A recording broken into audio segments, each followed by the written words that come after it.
ISKCON নেতা চিন্ময়কে কারাগারে প্রেরণের ঘটনায় বুধবার দিনভর উত্তাল ছিল চট্টগ্রাম। সেখানকার আজকের পরিস্থিতি জানাতে সরাসরি যুক্ত হচ্ছেন সহকর্মী সুহাগ কুমার বিশ্বাস।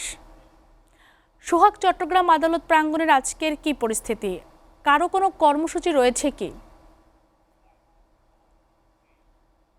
মূলত চট্টগ্রামে গতকালকে যে আইনজীবী হত্যার প্রতিবাদ এবং দোষীদের গ্রেপ্তারের দাবিতে উত্তাল অবস্থা ছিল, সেই অবস্থা কিন্তু আজকে নেই। তারপরও জেলা আইনজীবী সমিতি কিন্তু চট্টগ্রাম আদালত ভবনে সব ধরনের বিচার কাজ বন্ধ রেখেছে। এর বাইরে বিভিন্ন সামাজিক এবং সংগঠনের গুলোর পক্ষ থেকে কিন্তু ছোটখাটো কিছু কর্মসূচি আজকেও পরিচালিত হচ্ছে।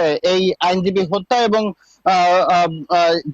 ইসকন উগ্র ধর্মীয় সংগঠন ইসকনকে নিষিদ্ধের দাবিতে আজকেও কিন্তু বেশ কিছু কর্মসূচি পালন করছে বিভিন্ন সংগঠনের পক্ষ থেকে। আমি একটু জানিয়ে রাখি যে গতকালকে রাতে বিশেষ করে লোহাগাড়া থেকে ফেরার পথে এই নিহত আইনজীবীর দাফন শেষে লোহাগাড়া থেকে ফেরার পথে যে বৈষম্য বিরোধী ছাত্র আন্দোলনের কেন্দ্রীয় সমন্বয়কদের গাড়ি বহরে যে দুর্ঘটনাটি ঘটেছে, তারপরে কিন্তু এই বৈষম্য বিরোধী ছাত্র আন্দোলনের পক্ষ থেকে রাতে একটি মিছিল বের করা হয়েছে। এর বাইরে গতকালকে রাতে কিন্তু এই ঘটনাকে কেন্দ্র করে 3টি মামলা হয়েছে, আলাদা মামলা হয়েছে কোতোয়ালি থানায়, এবং 3টি মামলায় 1300 জনকে আসামি করা হয়েছে। এর বাইরে গত পরশু থেকে কিন্তু এখন পর্যন্ত প্রায় 30 জনকে গ্রেপ্তার করা হয়েছে, যার মধ্যে 6 জনকে ওই আইনজীবী সাইফুল ইসলাম আলিফ হত্যাকাণ্ডের সঙ্গে সরাসরি জড়িত বলে পুলিশ দাবি করছে এবং তাদেরকে সেই হত্যা মামলায় গ্রেপ্তার দেখানো হয়েছে। এর বাইরে সরকারি কাজে বাধা এবং যানবাহন ভাঙচুর সহ যে